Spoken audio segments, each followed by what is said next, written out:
Welcome to Carrion, a game from Phobia Game Studios. It's the Shoggoth simulator.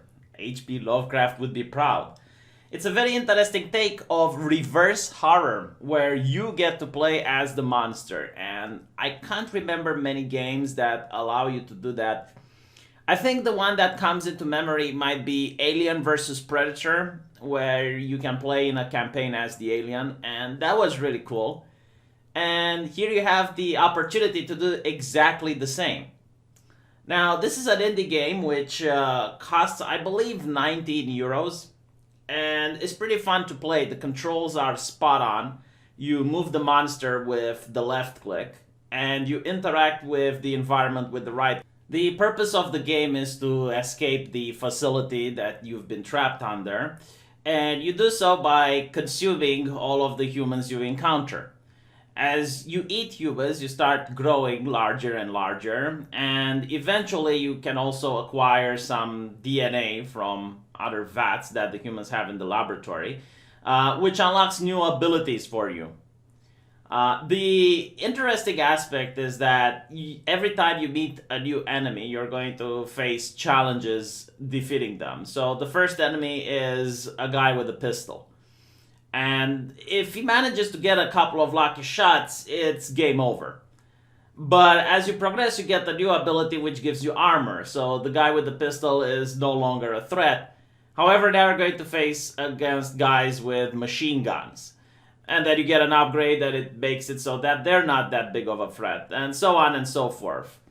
I kind of like this idea that the creature evolves in order to counteract whatever threats it is facing. And the game is actually quite fun. I would say, to me, it was quite easy to play. There's very few places where I would actually struggle and die more than once. It does have like some sort of elements of stealth. Like there's many encounters where you can't just face the humans head on because you're going to die. And instead you have to sneak around them, like go on the ceiling and trap them like that.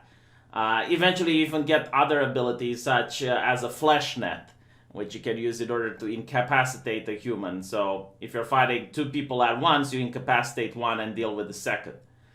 The only way to regain health is obviously to consume people, and once you grow big enough in size, you stop growing, but you just regenerate health whenever you eat a human. Eventually, you grow so large that the humans don't really seem like a threat to you, and this is where the mechs happen. Yes, you do get to fight against mechs, and it's really cool.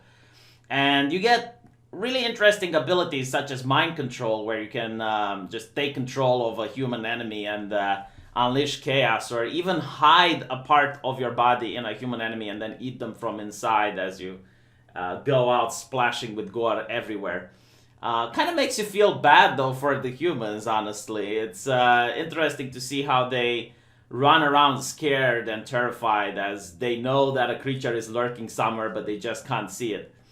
So it does create that 90s vibe. It reminds me of certain movies like Aliens.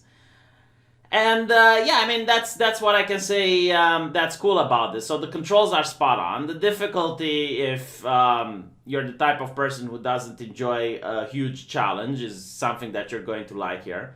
It's not video game journalist level of difficulty, but it's not something that I prefer either. It's some mixture of in between.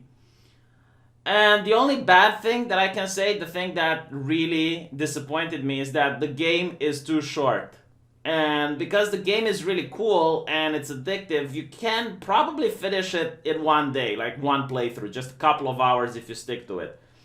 I wish there was more to it, because it was all over so quickly. And I'm not going to spoil the ending or the story. Like, you guys are going to have to play through it in order to figure it out for yourselves.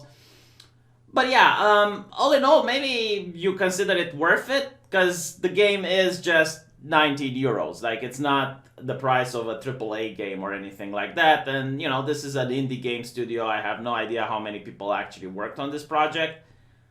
But I definitely hope that they have success with it, because I would like to see a sequel, or I would like to see what else this company can make. They're called Phobia Game Studio, so I assume they're going to go for more horror type games in the future. Oh, and I also forgot, the music is actually really good. Like it does create a really interesting atmosphere, and it does cause some interesting nostalgia because it does remind me, as I mentioned before, from the 90s of these classical, horror movies or horror games that I used to play as a kid. So there's points for that. Yeah. So in summary, great game, interesting gameplay. The difficulty, in my opinion, could have been amped up a little bit. And the only downsides, the only major downsides that you may not consider buying it is that it's very short.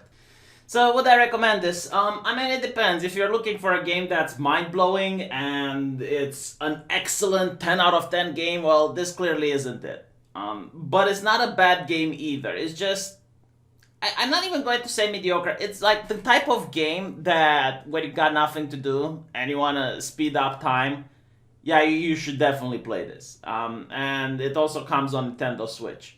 So take that into account. Like if you're at the bus station, if you're at work and you hate the capitalist system and you want to make your employer suffer, then play this game on their capitalist money. Other than that, just wait for it to go on a sale. Now, if you do want to buy it, then head on over to Steam. Feel free to check other people's reviews. If you don't believe me, right now it's very positive. No, I will not give you a link into the description. Why are people so lazy? Like every single time it's like, V, where is the link into the description? Okay, you open Steam, and you type in Carrion. You use your fingers on your keyboard, then you type in Carrion. If you're too lazy to type that, why do you think I'm not as lazy as you? Like, you should always put this into consideration. If you're too lazy to do something, then chances are I'm also just as lazy to do it. Tell you what, if someone does put the link into the comment section, I might pin that comment. Here you go. Like, don't say I never do something for my community, okay? Because I love my community. I truly love my community. The only problem is that I'm a very lazy person and I can't be asked, okay? Like, I'm probably the laziest person in the world. I'm like Shikamaru from Naruto, all right? Like, that's me. So if you're too lazy to type a link, chances are I'm also lazy to type that link. Anyway, thank you for watching, and I'll see you guys in the comment section.